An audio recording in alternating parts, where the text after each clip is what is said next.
와룡봉수입니다.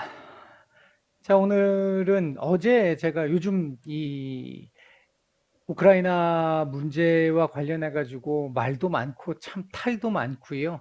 갖가지 루머들도 지금 엄청나게 나오고 있고 오늘도 뭐 루머들이 지금 되게 많이 나오고 있는 상태인데 음, 뭐, 어제 이제 장 마치고 저녁쯤 이런저런 이제 상황들을 좀 이렇게 조합하면서 이런 생각 저런 생각 좀 해보다가 보니까, 최근 러시아가 지금 쓰고 있는 전략 자체를 보다 보니까, 문득, 이 포에니 전쟁 때 있었던 이 로마의 어떤 전략, 일부 조금 비슷한 부분들이 좀 보여서, 주식과 지금 뭐 제가 말씀 오늘 드리고자 하는 내용이 당장 주식과 관련된 부분은 아닙니다만 상식적으로 그리고 이제 이렇게 상황을 어떤 식으로 분석해 보는 것이다라고 하는 그런 부분들을 참고한다라고 생각하시고 역사 얘기도 조금 공부를 해보신다고 생각하시고 이렇게 좀 편안하게 들어보시면 좀 좋지 않을까 생각을 합니다. 자, 얘기를 한번 드려보도록 하죠. 지금 이 동상은 2차 포에니 전쟁의 주역이었던 한니발 장군입니다. 한니발 장군의 동상을 제가 하나 표지로 일단 썼고요. 자, 가보도록 하죠. 자, 먼저 이걸 하려면 이게 아니고요. 이게 아니고요. 자, 보겠습니다. 일단 포에니 전쟁이 뭔지 간단하게 좀 알고는 있어야 될 것 같아서 포에니 전쟁을 잠깐 간단하게 좀 설명을 해보면요. 이건 이제 역사 이야기라고 생각하시고 들어주시면 될 것 같습니다.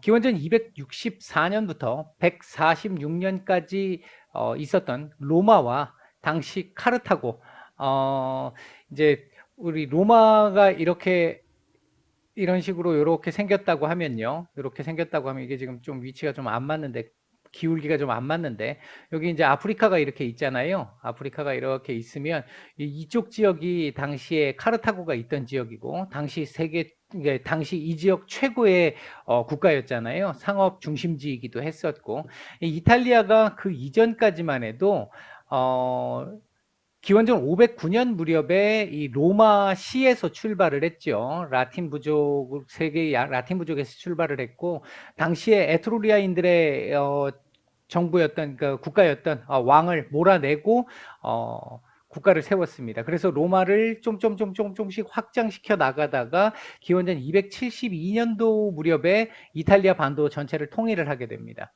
통일을 하고 나서 보니까 밖으로 나갈 방법이 없어요. 여기 알프스 산맥이 있으니까 못 건너가잖아요. 못 건너가다 보니까 일단 갈 수 있는 방법이 여기가 이제 그리스일 거고요.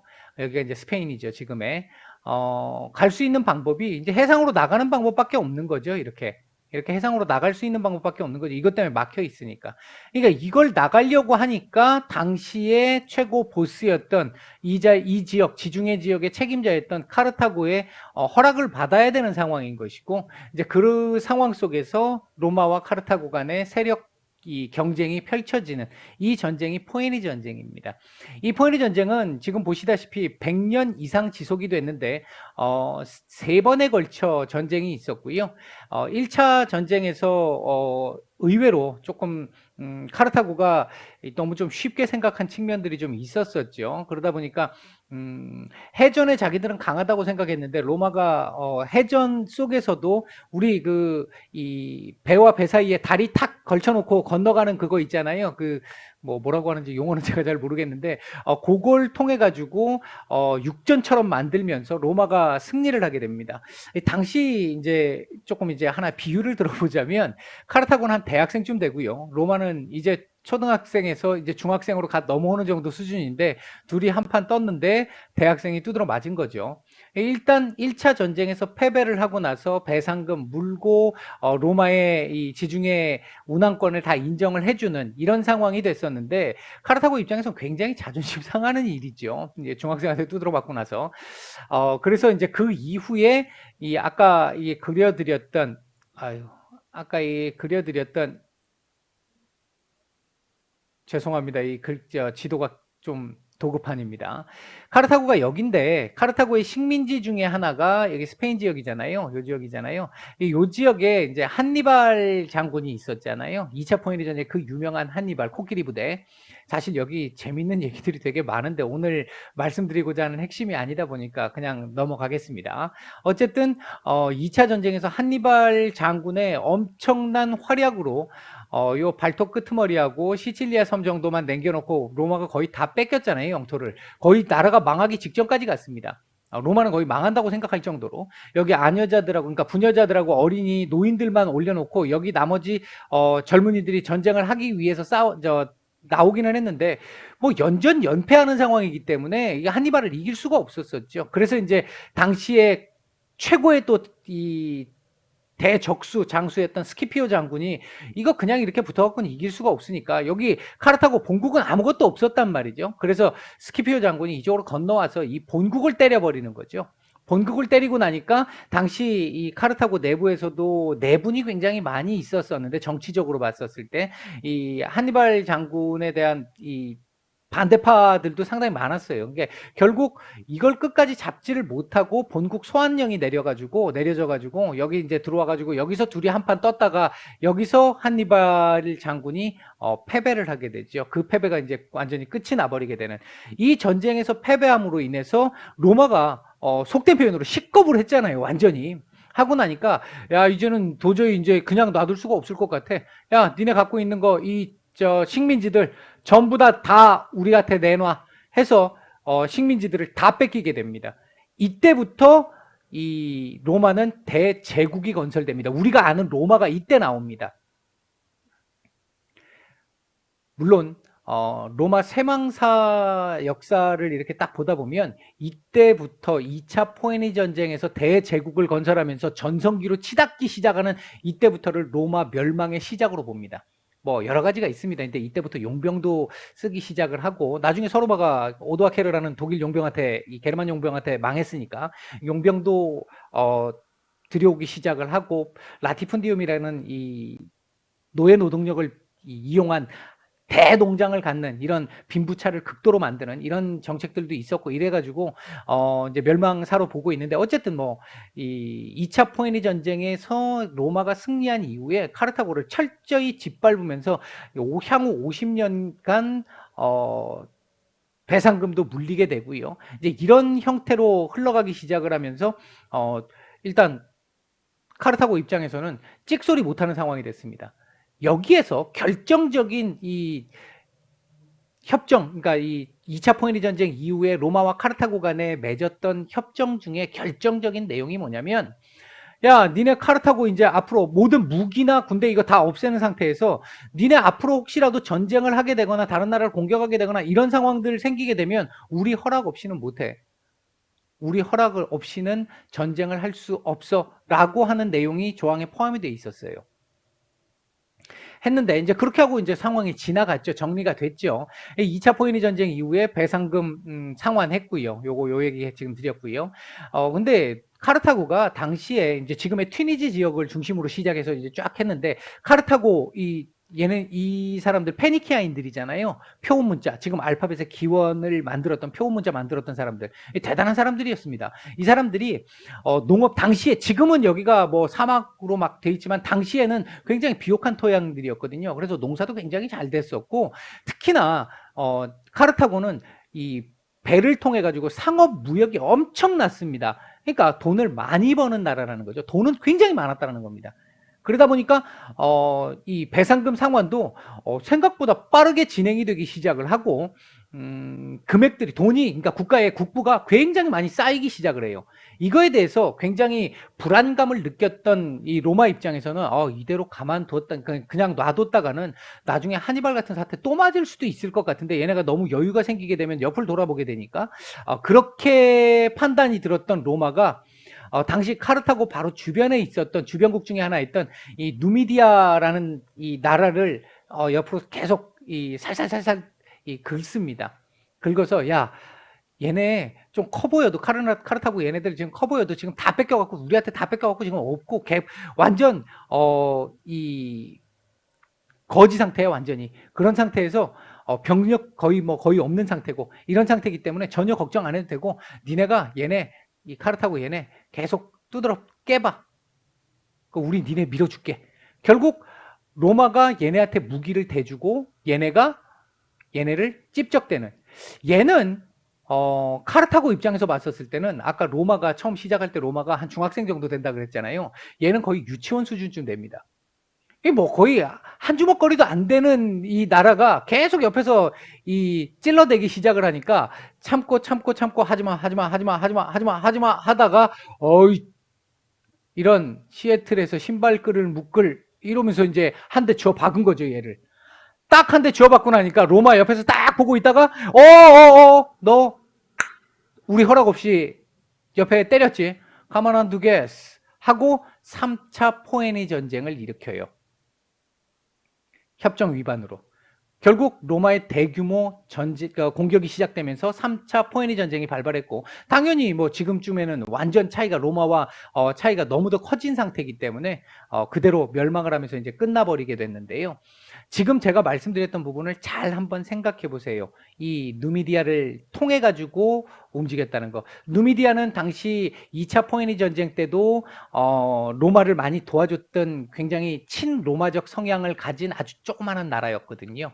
그 부분 한번 생각을 해보시고요. 자, 넘어가 볼게요. 그럼 이제 지금 얘기 들어오는 러시아와 우크라이나. 일단 러시아와 우크라이나 이 부분에서 러시아의 기원이라고 하는 그 부분을 한번 봐야 될 것 같은데 4세기에서 6세기 사이에 있었던 게르만족의 이동, 그 동고트 서고트 족들이 이동을 하면서 동유럽 소아시아 쪽에 있는 동유럽 지역 쪽으로 좀 이동을 했던 부분, 이 속에서 그들이 자리를 잡고 살고 있는 상황 속에서 그 뒤 10세기에 에서 12세기 사이에 일어났던 노르만족의 이동, 바이킹이라고 하죠, 소위. 노르만족의 이동, 이 노르만족의 이동으로 많이 두드러 맞으면서 이제 노르만족은 유럽 각지, 북서부 유럽 각지에서 동유럽 지역까지 이렇게 건너가면서 여기에 정착해서 살게 되잖아요. 그 국가를 건설하고. 여기에서 나온 국가 중에 하나가 키예프 공국이고요. 노보고도르 공국이고요. 발음도 잘 안 되네요. 공국이고요. 이제 이런 나라들이 동유럽 지역 쪽에 세워지게 된다라는 거죠. 지금 우크라이나 지역 쪽에 키예프 공국이 만들어졌고요. 그 키예프 공국이 또는 노보고도르 공국이 러시아의 기원이 되는 이런 이 역사적 배경을 가지고 있습니다. 그러면서 1917년 레닌의 볼셰비크 혁명 이후에 소비에트 연방의 키예프 공국이 당연히 포함될 수밖에 없었던 거였고요. 그래서 이게 소련 땅이었잖아요. 그랬다가 이 89년도 고르바초프가 이제 소비에트 연방을 해체하면서 독립국가 연합이라는 걸 만들었는데 그 독립국가 연합에서 우크라이나가 떨어져 나오면서 독립을 하면서 독립국이 돼버렸던 거죠. 그러니까 러시아 입장에서 옛 소련의 영광을 찾으려고 하는 러시아 입장에서 지금 그걸 하려고 하는 사람이 푸틴이잖아요. 그 러시아 입장에서 봤을 때 우크라이나는 사실 우리 거죠. 이제 그 생각이 기본 전제로 깔려 있다라는 게 하나 있고요. 그다음에 이제 크림반도 사태, 이게 2014년도에 있었던, 사실 이 크림반도 하면 굉장히 좀 역사가 좀 있는 지역 중에 하나인데, 최근에 여러분들 뉴스 보시면서요, 미국이 되게 많이 지금 이 러시아를 압박하고 있는 부분들이 있고요. 나토에서 지금 압박하고 있는 부분들도 있고요. 그 외에 독일이나 프랑스 같은 경우는 압박을 한다기보다는 계속 협상을 하려고 하는, 오늘 이탈리아 그 마리오 드라기 총재가 아니라 이제 그 총리죠. 이분까지 지금 나서서 얘기가 지금 나왔는데, 한편으로 보면, 다른 뉴스를 보면 여러분들 영국 보리슨 총리 굉장히 지금 강경하게 나가고 있죠. 지금 막 군대까지 지금 투입을 하고 무기 지금 막 집어넣고 있고 지금 이러고 있잖아요. 영국은 왜 이렇게까지 민감하게 반응할까요? 뭘까요, 이게? 왜? 역사적으로 생각을 해보면, 크림반도 지역, 그러니까 러시아 같은 경우는 아주 옛날부터, 여기 하필이면 지도가 있네요. 러시아 같은 경우는, 여기네요. 러시아 같은 경우는 옛날부터 부동항을 찾으려고 굉장히 노력을 많이 했잖아요. 영토가 이 위에 있다 보니까 부동항을 찾기 위해서 굉장히 겨울에 얼지 않는 항, 이걸 찾기 위해서 굉장히 노력을 많이 했는데, 그러기 위해서 내려왔던 자리가 이 발칸반도 지역이잖아요. 이쪽으로 내려왔었잖아요. 내려왔던 건데, 요거 내려올 때 당시 영국은 세계 최고의 그 강대국이었으니까 그때 무렵에 러시아가 지금 별거 없는데 별 볼일 없는데 땅덩어리가 원체 크고 이러다 보니까 잠재력이 굉장하다라는 걸 알고 있었다라는 거죠. 했기 때문에 얘들이 내려오기 시작해서 좀 뭔가 먹고 살만해지고 풍성해지기 시작하면 굉장히 강해져서 차후에 영국에 지금 해가 지지 않는 나라 영국에 어떤 방해가 될 수 있는 씨앗이 될 수 있다라고 판단을 했기 때문에 영국은 러시아가 남하하는 부분을 도시락 싸들고 말리기 시작을 했습니다. 그걸 계속해서 러시아가 조금씩 피해가다가 도저히 이제 안 되니까 크림반도 지역으로 내려온 거죠. 내려오다 보니까 영국이 여기서 한판 둘이 됐다 빠바박 한판 뜬 거죠. 이때 유명한 나이팅게일 나오죠. 나이팅게일 이 크림 전쟁에서. 어쨌든 이 전쟁에서 러시아 박살이 났죠. 깨갱하고 올라갔습니다. 이제 더 이상 내려올 수가 없는 거예요. 그래서 방향을 찾았던 게 러시아가 그 뒤로 방향을 찾았던 게 한반도였죠. 이 당시에 우리나라 북한 끄트머리 지역이죠. 용단포 지역이라든지 이쪽조차 막 해가면서 우리 땅 빌려가기 시작하고 당시 지금의 경남 마산 지역의 마산 지역 거기도 조차를 하고 막 이런 조차를 하면서 부동항을 찾기 위해서 무지하게 노력을 했는데 그거 조금 진행되고 나니까 영국에서 도시락 싸들고 다시 건너와서 우리나라 목포 밑에 있는 그 거문도라는 섬 1883년도에 딱 점령해놓고 거기를 점령을 해놓고 러시아한테 야 니네 한 발짝만 더 내려와봐 우리 그대로 올라갈 거야 또 한 판 뜰까? 하니까 러시아 깨갱하고 3년 동안 버티다가 깨갱하고 아 그래 우리 안 내려갈게 그만해 하고 돌아가게 됩니다. 그러니까 그만큼 역사적으로 영국이 러시아의 남하를 계속 견제했던 역사가 있습니다. 지금 영국이 강경하게 나가는 원인 중에 하나도 그런 부분들도 있고요. 자, 그리고 이제 크림반도 사태와 관련해서 2014년도에 있었던 부분, 이거 지난번에 설명을 한번 드렸던 부분인데, 이 부분도 한번 잘 이게 이제 앞에서 포에니 전쟁, 3차 포에니 전쟁과 우리가 같이 엮어서 봐야 될 수 있는 부분인데요. 이 크림반도 지역 쪽에 보면, 여기는 친러시아계 사람들이 정권을 잡고 있었던 지역이었잖아요. 당시에. 이제 여기 이제 분리 독립하려고 했었잖아요. 우크라이나로부터 분리 독립. 우리는 친러야. 니네 지금 우크라이나 니네 보니까 니네 자꾸 지금 서방 쪽으로 나토 쪽으로 자꾸 붙으려고 하고 있는데 우리는 친러야. 그렇게 갈 것 같으면 우리는 따로 독립하겠라고 얘기를 하니까 우크라이나에서 가만둘 수 없죠. 지금 얼마 전에 제가 그 영상으로 한번 올려드렸던 중국 그 상황 생각해 보시면 돼요. 나라 쪼개지는 거니까. 그래서 안 된다고 막은 거죠. 그 상황 속에서 러시아가 개입을 해서 이들을 계속 독립을 요구하게 만들었던 거고 그 독립을 선언하고 우크라이나하고 둘이 한판 뜨고 그런 상황에서 러시아가 기습적으로 이 소치 올림픽 당시에 기습적으로 쫙 치고 들어가 가지고 이틀 만에 정리 싹 해버렸던 그리고 나서 크림반도에 있는 지역의 주민들에게 주민 투표를 시켰죠. 러시아 쪽으로 붙을 것이냐 말 것이냐 투표해 했더니 90몇 프로 찬성표가 나와가지고 러시아가 강제로 지금 현재 크림반도를 잡아먹은 상태잖아요. 국제법상 지금 서양도 마찬가지고 국제법상으로 이거 인정 안 하고 있고요. 그래서 지금 지도 같은 거 보면 크림반도는 우크라이나 거로 돼 있습니다. 근데 실제 지금 현재 지배를 하고 있기로는 러시아가 지배를 하고 있죠. 이거하고 비슷한 게 카슈미르 같은 경우도 그렇죠. 카슈미르 지역 같은 경우도 인도와 파키스탄 간의 이 대결이 있는데 카슈미르 지역은 지금 현재 인도 영토고 카슈미르 지방에 있는 사람들은 대부분 힌두교 믿고 있죠. 그래서 파키스탄과 이 둘이 계속 대결을 지금 하고 있는 분쟁 지역인 거고 키프로스 역시 마찬가지 개념이 있었잖아요. 과거 보면 키프로스 같은 경우는 터키 앞바다에 있는데 그 안에 있는 사람들이 그리스 사람들. 그러니까 이제 터키 영역이지만 그리스인들 독립할래 뭐 이런 식의 지금 얘들 그런 비슷한 내용. 현재 우크라이나 사태 같은 경우도 돈바스 사태가 나타났던 것도 똑같다라는 겁니다. 이쪽 지역은 지금 현재는 우크라이나 지역이잖아요. 우크라이나 지역인데 이 우크라이나 지역 안에 있는 사람들의 상당수가 친러 쪽에 있는 사람들이 많다라는 겁니다. 친러 쪽에 있는 사람들이. 근데 지금 현재 우크라이나 대통령, 개그맨 출신의 이 우크라이나 대통령이 처음에 대통령의 후보에 올라갈 때 이제 후보 연설을 할 때 당선 공약으로는 나토 둘 다 가입하지 않고 양다리 외교를 통해서 실리를 추구하겠어라고 얘기를 해서 공약을 내서 국민들로부터 선택을 받았잖아요. 근데 선택을 딱 받자마자 나토 쪽으로 확 돌아선 거죠. 그러니까 그 입장에서 러시아는 가만 있을 수가 없는 상태였고, 뭐 이 부분은 전에도 말씀드렸잖아요. 영토가 붙으니까 나토 군과 러시아 군의 영토가 붙으니까 이제 군대 간에 무기가 붙을 수 있기 때문에 문제가 되는 건데, 어쨌든 이런 상황에서 여기에 있는 사람들은 러시아 입장에서는 이건 완전 러시아 사람들인 거죠. 여기 있는 사람들도 러시아로 가기를 원하는 사람들이고, 이제 이렇게 돼 있는 상태에서 우크라이나 군대가 정식 군대가 얘네를 진압하려고 하는 상태, 얘네가 반군으로서 저항하고 있는 상태, 그래서 지금 현재 한 8년여간 싸우다가 현재 휴전 중인 상태, 현재 이 문제가 유엔으로 넘어가고 있는 상황인데 현재 휴전 중인 상태인데, 어제 이제 얘기한 게 휴전 협정을 위반했네 어쩌네 지금 그런 얘기가 나오는 겁니다.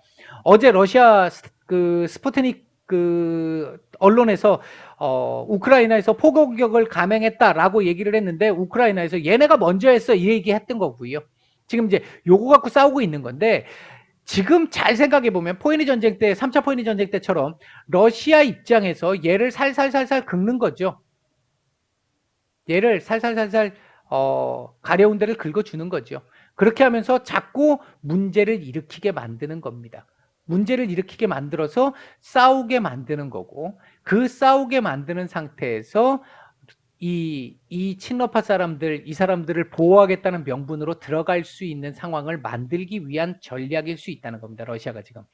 이 전략은 과거에도 써먹었잖아요.